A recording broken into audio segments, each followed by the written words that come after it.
Hey, everybody. Welcome back to the podcast, where I bring the best and the brightest from the world of business, marketing, and personal growth to help you harness your inner tenacity and drive your career forward. My guest today on the podcast is Lisa Carmen Wang. Lisa is the founder and CEO of Bad Bitch Empire, a community investment platform building unapologetic worth and wealth for women. She's also a former four-time USA national champion and Hall of Fame gymnast turned serial entrepreneur, angel investor, VC certified executive coach, and a global speaker. What can't she do? It's awesome. And Lisa is a graduate of Yale University and began her career at a $15 billion hedge fund, is now on a lifelong mission to help women build unapologetic worth and wealth. She built multiple companies and recently published her book, The Bad Bitch Business Bible, and is the host of the Bad Bitch Empire podcast. And I'm excited to have her on. Lisa, welcome to the show. Thank you, Adam. I'm excited to be here. We were just chatting beforehand, and we talked about how we met last year at the Unrevealed event down at Art Basel, and I had the opportunity to watch you.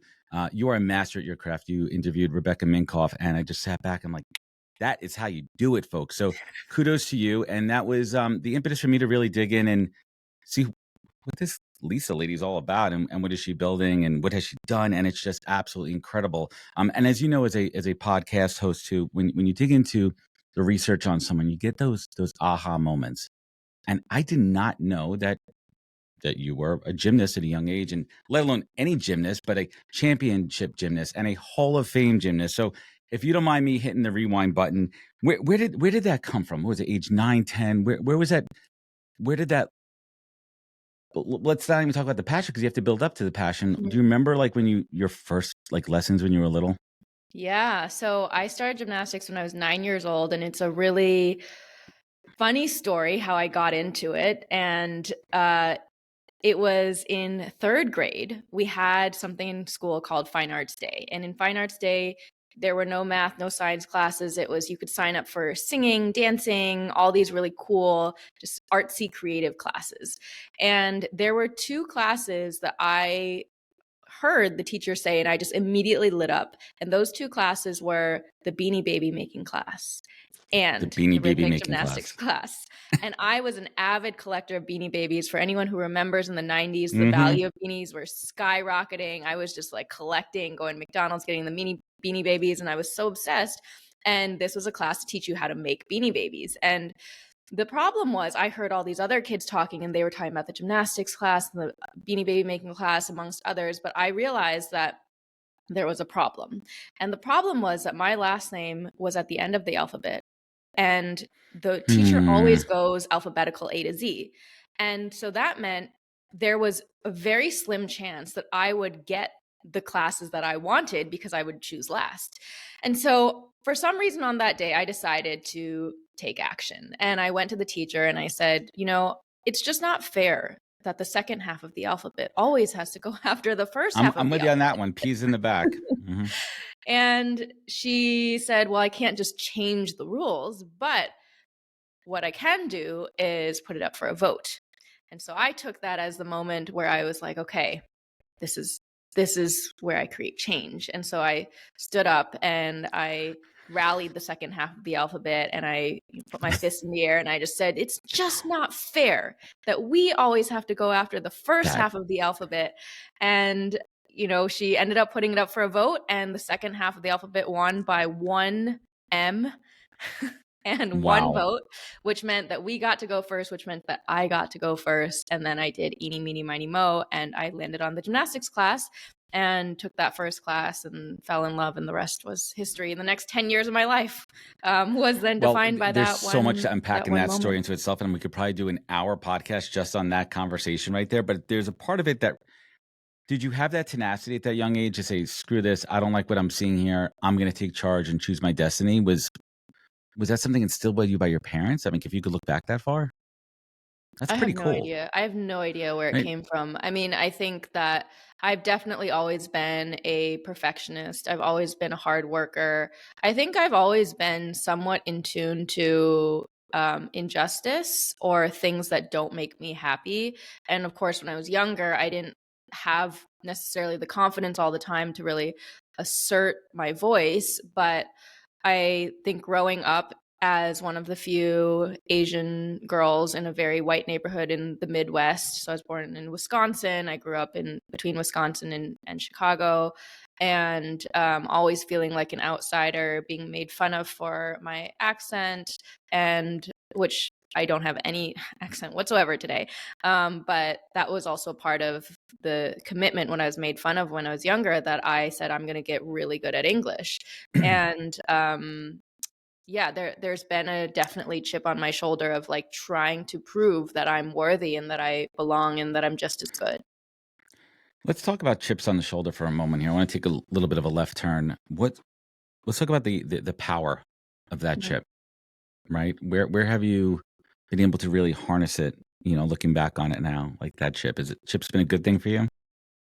I mean, my entire life is a reflection of the high achievement and accomplishment that comes from.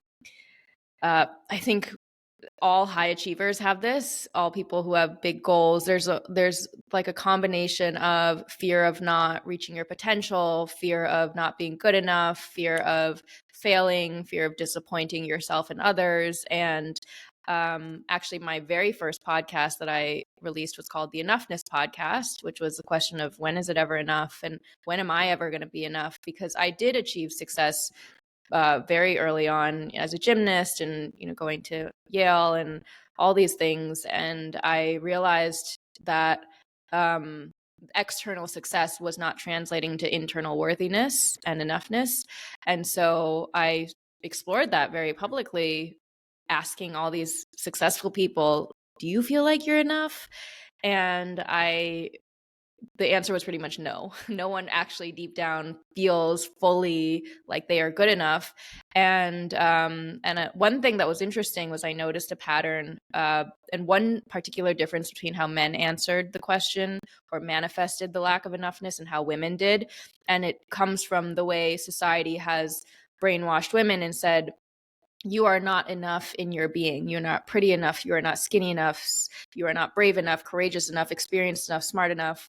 And that woman internalizes that lack of enoughness in her being. And so a woman who's deeply insecure and feeling unworthy literally and physically shrinks herself. Her body language is smaller, her voice is softer, all those things. But men have had a slightly different message that they've been brainwashed with, which is, you don't have enough. You don't have enough money. You don't have enough cars. You don't have enough girls. You don't have enough, accolades Right, and right. property. And so the most insecure man is often the one who does the opposite of the woman. Instead of shrinking, he physically expands. Overcompensates. Right. Right, But the big problem is that the business world often rewards a man's insecure behavior and it punishes a woman's insecure behavior. So we have right. this gap of like, if you achieve as a woman, or you're constantly working through this chip while also having imposter syndrome and shrinking yourself. That's powerful. That's powerful stuff. I want to pause for a second. I'm curious, if you don't mind sharing your your parents. Did they push you too hard? Did they push you just enough? Did they push you not enough? My parents definitely were hard workers themselves. They immigrated from China after the Cultural Revolution, with my dad with just a couple $100, in his pocket. And I think that what I got from my dad, especially being the like very ambitious, very smart, very driven, but also I think he also had imposter syndrome, being a foreigner in the U.S. and having to learn English at the age of 30. Can't even imagine that. And Something we and take for granted. Yeah. yeah. And figuring out how to then thrive in this new country and build a life for his family. And I think that what a lot of especially immigrant kids feel is that they know how much their parents have sacrificed. And so there is this level of immigrant guilt and expectation that, okay, you are now carrying the weight of their unlived dreams or their sacrifice on your shoulders. And my parents, I never felt that they weren't overbearing, but they definitely had high expectations for me, combined with my own high expectations of self. And so and also the sport of gymnastics being a extremely difficult sport that emphasizes toxic perfectionism. Yeah, All of let's those talk about factors. that. Let's talk about your gymnastics journey. What is one of those misconceptions out there about the gymnastics world that people might see on TV and they think one thing, but it's actually quite the opposite? Well, when you look at gymnastics, it looks like effortless. And you realize that in order to do those things, you're training 10 hours a day sometimes. And you're also put under extreme pressure to have your body be a certain way, a certain weight. You're constantly scrutinized. It's often a very abusive environment, physically, emotionally, mentally, verbally, everything. And you're a young girl that doesn't have your voice or your any experience, and you are told that if your coaches love you and paying attention, they're yelling at you and they're telling you how fat and ugly and imperfect you are, that means that they believe in you, and so they motivate through power and fear. And of course, looking back, I did become a champion, but at what cost? And at what cost? I mean, that's now you're able to look back on it, and you had an incredible gymnastics journey, incredible career, and for, I guess, conventional measurement, I guess the Olympics would be the goal, and you didn't make it to the Olympics. Could you share a little bit Yeah. about what that was like and what it felt? And did you feel like you were a disappointment to your parents, to yourself? I can't even imagine putting in that much hard work. I mean, I can't be in that place, and I would love for you to tell us what that's like and what you've learned from that. Yeah. So I set a decade-long dream for myself when I was 9, and once I fell in love with the sport and I realized that I was good, I was told that I had the possibility of, real shot at making the Olympics, and so that was a decade-long goal that I had, and I ended up, I was on track for it. I was national champion. I was on the world championship team You're 3 doing times. everything right. You were hitting the Yeah. marks. Yeah. And I ended up missing the world championship, like the qualification by 0.25 tenths of a point. And which is like a toe, if you think about how slim that margin was. Jeez. And yeah, it was one of the most difficult moments of my life, because I had sacrificed my parents, my coaches, had really put a lot like riding on me, and I felt like a massive failure and a disappointment. And I think that it really did shatter my identity as who I was, because I had seen myself as I am the gymnast and that's what I do. And like suddenly when you put like everything into your dream and suddenly it's not there anymore, it's very tough to figure out what to do And next. I mean, it's unfathomable. I mean, I like, as you're talking, I'm trying to relate in ways, everyone could relate and everyone's life is different.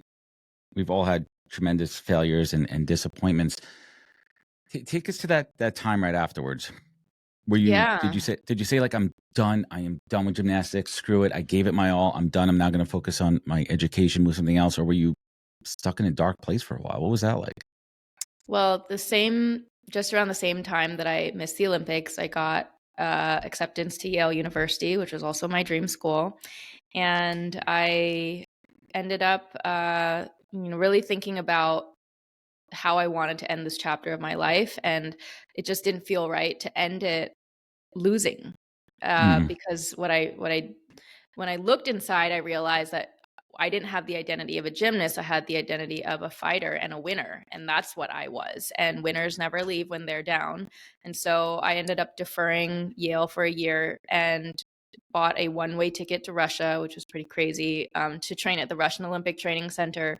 And for the next 9 months, that's what I did. It was the most rigorous training center in the world. And I said, I'm going to become the best possible gymnast that I can be, but this time I'm going to do it for myself and not for anyone else, because at this point I couldn't go to Olympics. So it's like I'm literally just doing it to, prove to for myself you. that I have um, I get to write my You narrative. could do it.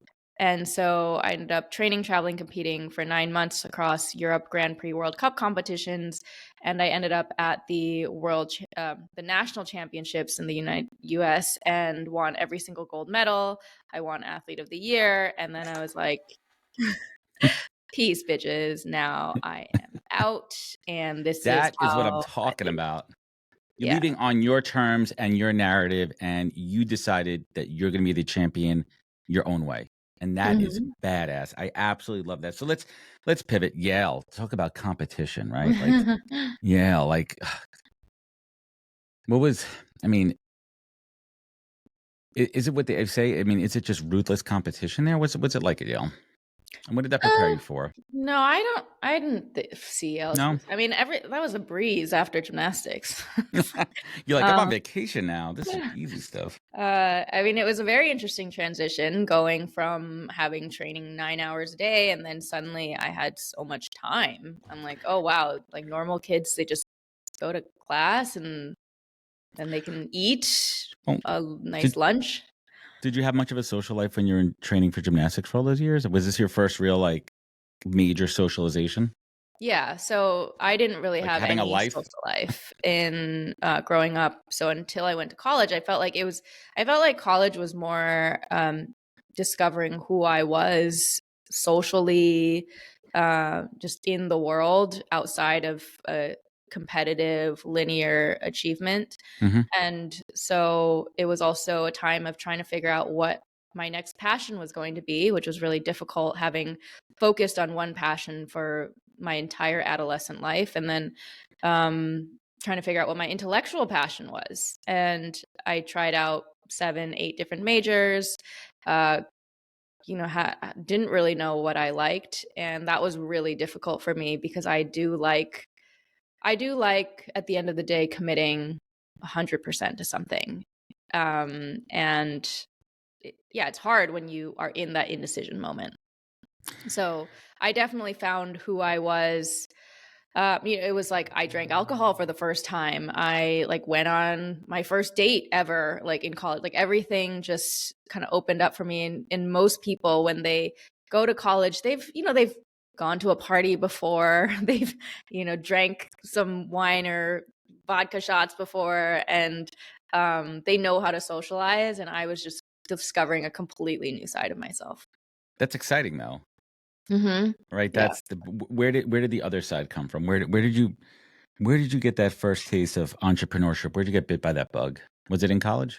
It was, yeah. I actually started my first, call it club startup thing, and it was called YEMA, the Yale Event Management Association. And it was, I created this events club where I was working with local businesses to help them market their stores to the student body. So I said, I'll set up events for you, I'll do the marketing for you, attract Yale students to come to your store. And yeah, so I think that was the first time where I just felt like I kind of want to try out this thing. I have this idea. I feel like I could do it. And I that club lasted for I think a good 5 years after I graduated Oh wow, college, where people were still there's some they were legacy there. yeah. So that was pretty cool. So you wrap up at Yale, and then was it like an automatic? This is what I want to do, and like had the hedge fund world come calling? Oh, that was really random.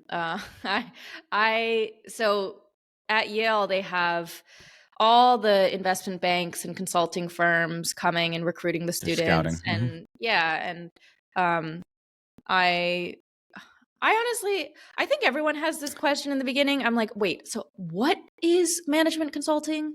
Right. It Why? seems like this Like, all-encompassing BS buzzword. I mean, I yeah, remember and like, hearing that too. Like some of my friends were like, they were MBAs, they were doing the yeah, 5-year program, and they were getting scouted by the big four, the big five firms, and I'm like, what, what are you doing there? You're like, are yeah, you an accountant? Are you like what? No, they were consulting. I'm like, what the hell does that yeah, mean? What are you yeah. consulting on? I mean, and then even investment banking, I was like, I Hmm. don't really get what this is. And yeah, so I tried out some of those interviews, and I ended up getting a paid fellowship to study in China for a year post grad, and so that was really helpful. I was studying Mandarin and doing economic research just while I was traveling, and it was great. And I ended up doing some work in terms of researching some parts of the local Chinese economy, and my who was going to become my boss actually ended up sitting next to me at a restaurant.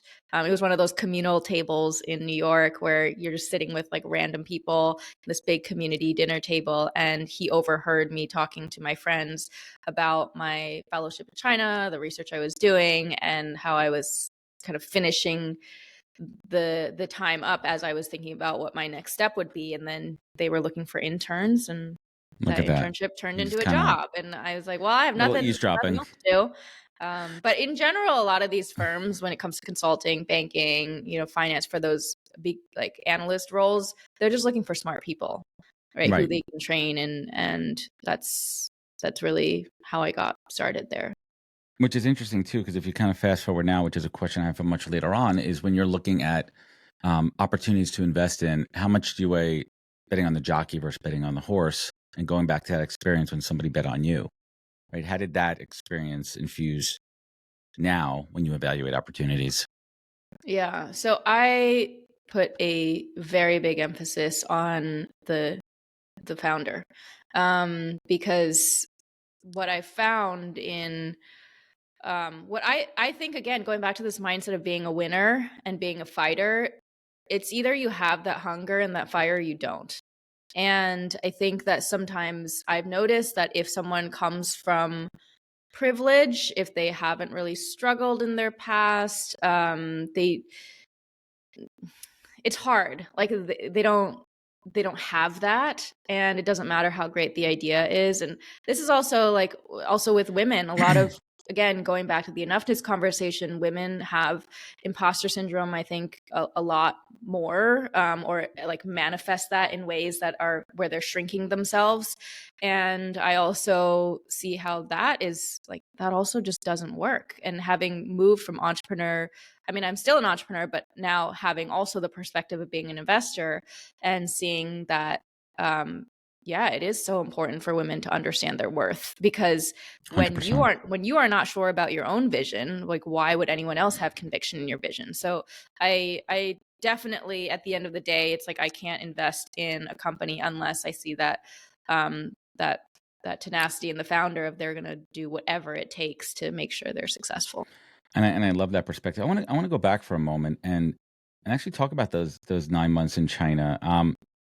What was that experience like? Did you find time? Did you go back to your parents' childhood home? Did you have any of those kind of feelings of what if we stayed here? What if we grew up here? What was that experience like?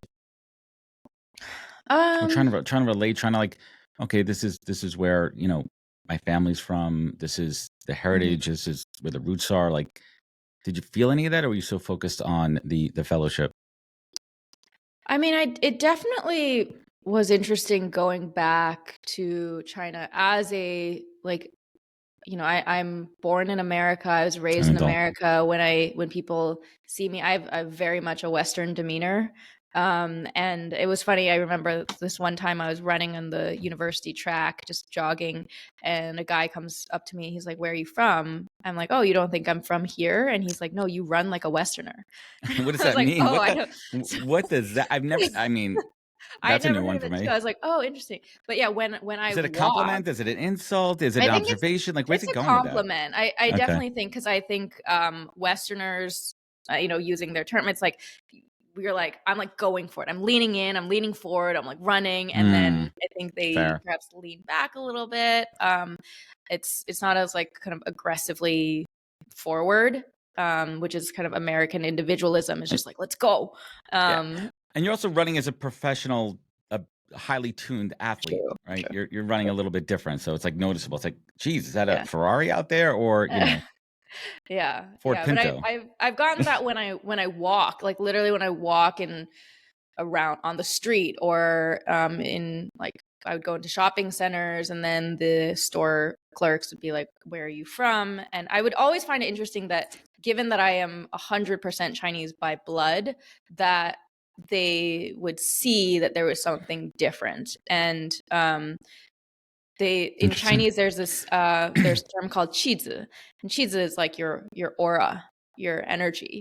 And I think that what I have had in this, it is like when the aura, like as a gymnast, like shoulders back, neck high, there's a sort of like Your carriage, your confidence. posture, Yeah. confidence. Yeah. And I think as my internal self-worth has grown, that has also grown, as just like naturally the physical, exudes that. And I think that, yeah, so being there was interesting because it's like I do feel like I am American. And there's I think in Chinese culture there's definitely more of that like group mentality. It's a communist state after all, and it's just like, don't shine too brightly. America's the country of individualism and maximalism. So the yeah, and I did feel like, okay, it's so interesting seeing so many people who look more like me. And there was also a gratitude that my parents did take the risk to come over to the US and give me the ability to learn, like activate my creative part of my brain. It's an invaluable experience. So your first startup, and during the research, it was a little bit hard to find some information on Foos. What was Foos all about? Yeah. Foos was a late night munchies delivery company. And you get your food and you snooze. And, it was my own experience coming out of college and going out and being like, why is it so difficult to order food? And so much decision fatigue. I can't figure this Hmm. out. And I wanted to just make it simple for people. One tap, you have your three top choices, and working with restaurants on their basically their additional supply at the end, and like, choosing one dish that they would serve. And Right. I realized that I hated logistics. I actually would rather be the one getting served food than serving everybody else food. And yeah, it was during that time that when I was fundraising, and I realized just how hard it was to fundraise as a female entrepreneur, and just ended up building my next company, which was actually a problem that I cared more about when I realized how many women struggled So too. so let's put a timestamp on Foos. What year was that, to give everybody a reference, roughly? 2014, let's say. Right. So if you think about it from a tech perspective, what was out there on the market, there wasn't. I guess it was Grubhub, right? Like, you're thinking about what are those It was problems like out there, seamless. Like, see, it was right? just, you'd have massive menus. Yeah. Right. And I always talk about, when I shifting gears for a moment, I talk about when I put on my career coach hat for a moment, I'm talking to younger folks, and I talk about internships, and the same logic applies to early startups: is knowing your strengths and weaknesses, where you could outsource, where you could have others do it, but really understanding what you don't like. And you mentioned Yeah. logistics, what you don't like to do, so you could really focus your energy on the things that you'd like to do, and you learning about that you want to focus on a problem to solve, and a problem that you Mhm. care about. And correct me, that takes us to SheWorks. Yeah. Yeah. So SheWorks it was meant to just be like a support group for other female entrepreneurs who are having difficulty fundraising. And I just realized that I loved building a community of like-minded women and who are all striving for bigger goals. And I ended up what started as a community turned into a business, events, membership, and it was really focused on closing the funding gap and getting women access to capital. So we were doing SheWorks breakfasts, connecting women to investors, bringing them in, and really changing the power dynamic so that it wasn't always you're pitching, but you're Hmm. actually building a relationship with the investors earlier on. And there's other amazing platforms. My wife's involved in a number of them. We have friends that are in Chief and other ones. What was the point of differentiation between SheWorks and, say, a Chief or some of these other female empowerment business organizations? Yeah. We started pre-Me Too. Like, there was no chief. There was really not much conversation at all vocally around the funding gap. And female entrepreneurship. And it was a very different world even then than it is now, where there's a proliferation of these kinds of Mm-hmm. groups. But I would say that the focus was really on connecting women who were actively fundraising directly with investors and bringing them into our breakfast format. And then we had our She Works 100 summit. We brought in 100 women, nearly 50 top VCs and angels. And so everyone had the opportunity to really connect with each other in a very different dynamic way. And so we had chapters and chapter directors. And I think it back then it was also very much a movement. And Right. yeah. So She Works gets acquired by Republic. What was that experience like, being on that side of the negotiation table? What did you learn from that? What I learned from that was the importance of aligning yourself with a company that you think can has aligned vision and values and can really preserve the brand integrity. And I think it was also just it was funny because I had a vision for it. And I realized that I had kind of gotten to where I wanted to with She Works and the brand. And I was like, I feel like I'm ready for the next You're in a step. good I feel place. like for the next evolution. And, I was thinking outside of the box in terms of, well, what's the new wave of fundraising? And they were the market leader in equity crowdfunding and involving, the democratizing access, involving the masses. And so I was not about to go build my own, investment tech platform at that point. And so it kind of made sense. And then it was It really worked. just a conversation of aligned vision and values. Tremendous learning. So let's get into the bad bitch story and tell everyone out there where the origin, the ethos, and this whole mentality, the good girl mentality, because it's kind of a play on bad bitch, good girl mentality. I'd love if you could dig in. Let's unpack it. Let's go in here. Sure. So as part of the work that I've done in terms of coaching and working with female leaders and startup CEOs, was realizing that all these women were coming to me asking for everything from negotiation to fundraising tips, and that the issue was not the tactics. It was actually at the end of the day that they didn't feel like they were worthy or deserving of the money, the opportunities. And I realized that there was something much deeper, like in the subconscious, that we had to tackle. And I always consider I'm always my first guinea pig when As I you should be. analyze myself and say, okay, why did I react this way? Why do I feel this way? Why am I limiting myself this way? And what I saw in myself, I saw in all these women. And it was just the realization of now the term that I use is good girl brainwashing. And good girl brainwashing are all the societal media messages that train women to be silent, to play small, and be subordinate to the status quo. And it trains us to not bet on ourselves, to be afraid of risk, to not dream bigger.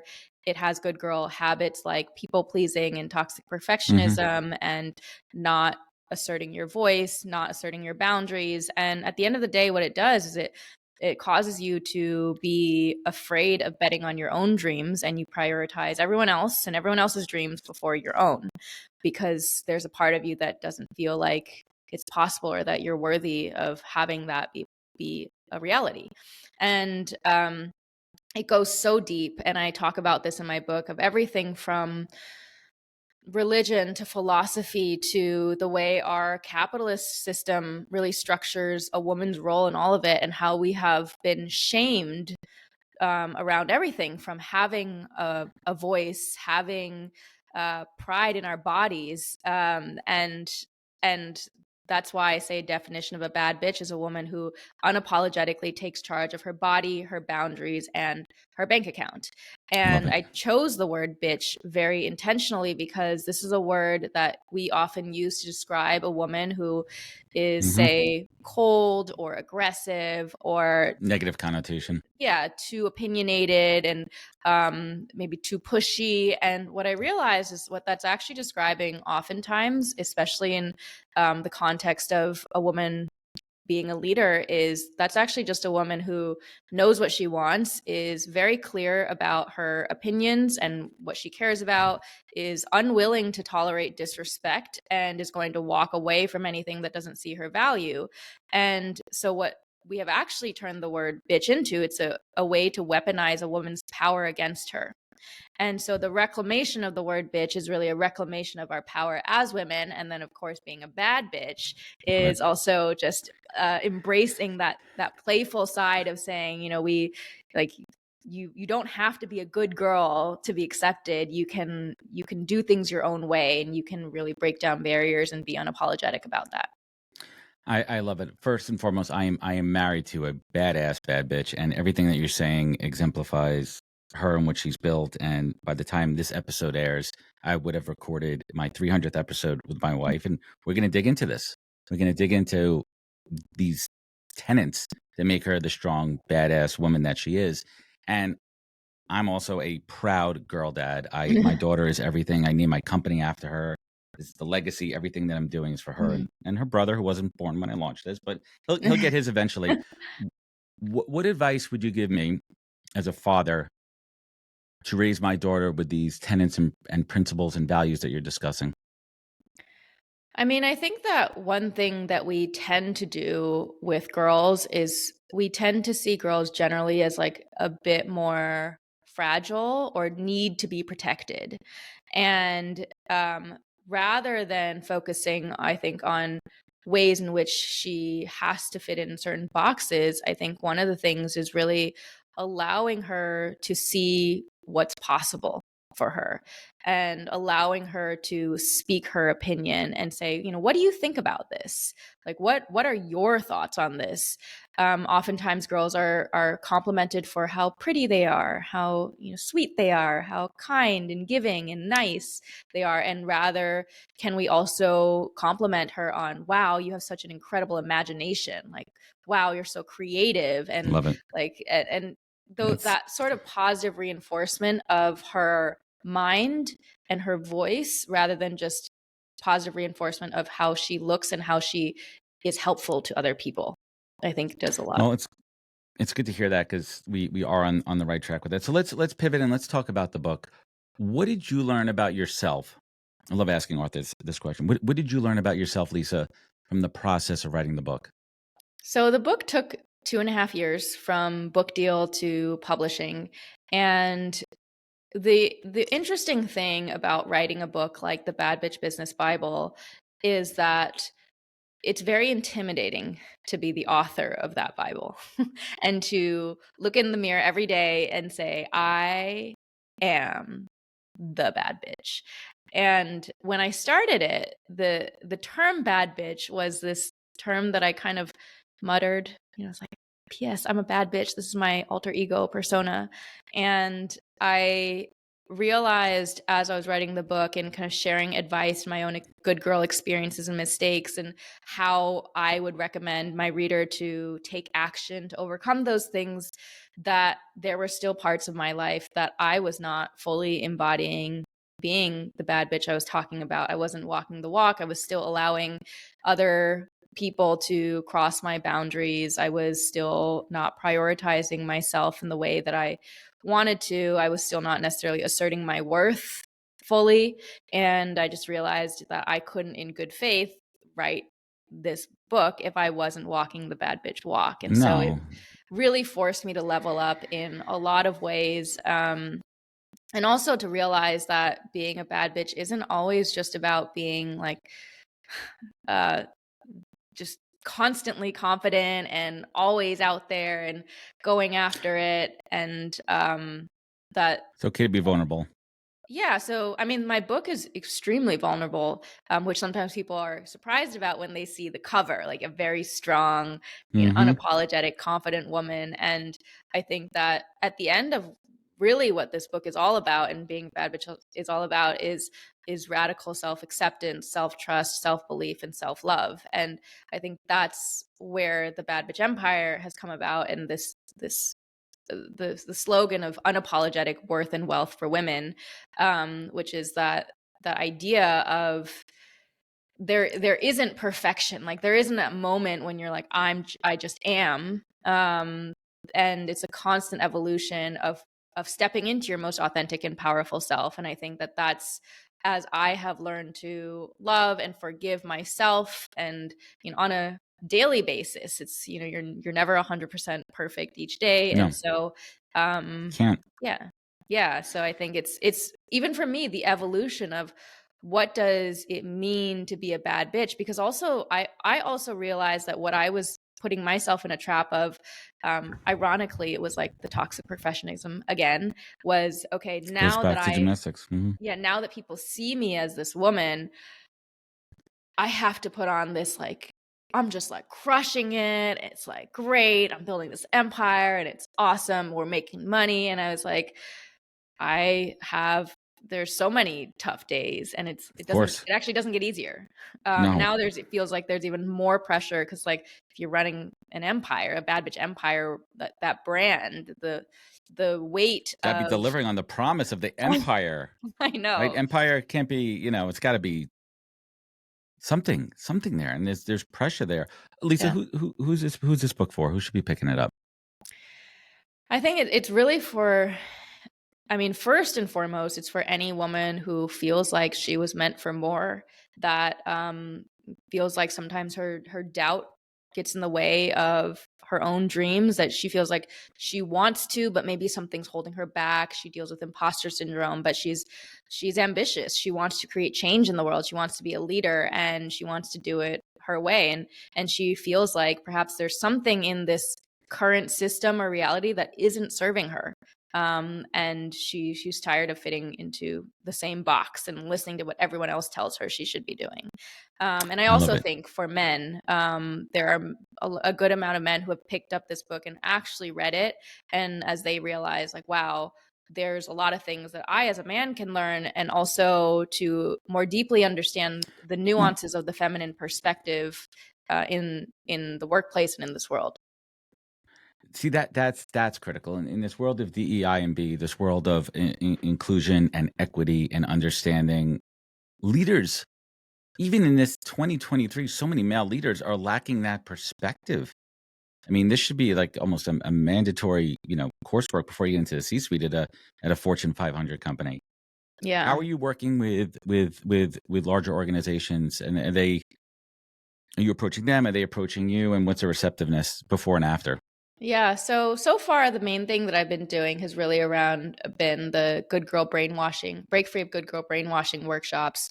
So I work with their female employees and female leaders and lead these workshops on helping them overcome imposter syndrome, identifying their good girl habits that are standing in the way of really becoming great leaders and their best and most powerful selves. And yeah, so far that has been just a really great opportunity to connect more deeply, and you see that ripple effect as women become more confident. That's tremendous. What would you say is the most important outside of your family, the most important female role model to you, and why? Dead or alive? Hmm. I mean, there's always I always looked up to the way Oprah, I've Oprah has created her career, and I think especially as a woman of color who, during a time where the world was not at all receptive to hearing that kind Mm-hmm. of voice, the amount of hardship that she went through, the fact that she's created so much mass influence prior to any sort of social media, really through dedicated effort and talent in terms of bringing other people's stories out. I definitely just have always looked up to her career as a woman who stayed authentic to what she was good at, and also was able to empower her audience. Would Oprah be your dream? Who's your top three dream guests for your podcast? Oh, I have three episodes. How I never asked this to another podcaster. It's crazy. I think the three people I would love to talk to are Oprah, Rihanna, who's also built her badass, billion-dollar empire, and also Reese Witherspoon, who has Mm. done an incredible Oh yeah. job with her business and amplifying other female voices and authors and really changing the way you do a business in the media, like Hollywood landscape. Well, you and I both know that you're a lot closer to those folks now with everything that you're building there. So let's bring it home. This show's my masterclass. I get to talk to incredible folks like yourself and shine a light on you and share these lessons learned. So Lisa, what is the single greatest piece of advice you've ever received that you take action on every day? It could be a mantra, something you wake up to start the day, something that gets you going. What do you lean on? Well, this is a quote of mine directly from the book, which is, "A woman steps into her full power, not when she is finally given permission to do so, but when she realizes she never needed permission in the first place." Ooh, hell yeah. And That's a of good one. course, applicable to anyone. But I think it's really around this good girl idea of permission asking and waiting for someone else to say, you can do it. And the most powerful is when you realize you're like, well, no one's going to give you the permission to do it. You just do it. Just do it. Just do it. And last but not least, for me, it's been this podcast has been fascinating, not in addition to what we've been talking about for the last 46 minutes, but in my prep work and my research work, learning about you and your background and who you are. And as you spoke about the ups and downs and that tenacity and persistence and drive that make you who you are. So Lisa, when you look back on that and those hard times, that moment when you found out you did not make the Olympic team, all those years of effort and training, and you had to pull yourself up and harness that inner tenacity to drive you forward. And now you sit here with gratitude for this empire that you've built and building and empowering so many women. Lisa Carmen Wang, what is your compass? What is your beacon? What is your North Star in life? I mean, I think the world needs powerful female leaders. When you look at what's happening in the world right now and the way that there is so much violence and war and political manipulation, and how women and children are often the first group that bears the brunt of it. And the way you destroy societies is by destroying the women and the children. And a lot of our, let's face it, the male leaders understand this. And I think that there is a reason why women's power, our bodies, our voices have been shamed, because that's how if you shroud a woman's power in shame, she will never see it. She will never realize it. And so I think that for the sake of our civilization, for humanity, there needs to be more balance and more women who are coming into their own and realizing that they have the capacity to be leaders of our corporations, of our countries, and leading the world in a very different direction towards collaboration and care for future generations, for the planet. And I think women have that natural maternal, nurturing instinct that is what we need in our world today. I mean, damn. That is how you do it. That is how you say it. Lisa, I want to thank you so much for your time, your energy, the mission that you are on. Keep inspiring, keep being that leading voice. It's an honor to have you on. It's an honor to connect. I really look forward to building our relationship. We're going to talk for a moment offline. I've been writing little notes on my pad here. Check out the book, wherever great books are sold, The Bad Bitch Business Bible on Amazon, wherever great books are found. And you can find out more at lisawang.co. Where else could folks find you? Where could they connect? Where could they learn more? Badbitchempire.com. Get on the newsletter, the pod, and yeah, I'm everywhere at Lisa Carmen Wang. Lisa, thank you so much for joining me. Hang with me one moment here as I sign off. Everyone listening, I hope that you enjoyed this episode. This is a fantastic, fantastic show. I want to thank Lisa so much for joining me. You know where to find out more at thepodcast.com. Follow us on all the social media channels. If you love this show, leave a review. Rating it goes a long way. Remember, be good to yourself, be better to others, and catch us next week for another great episode of the podcast. Take care, everybody.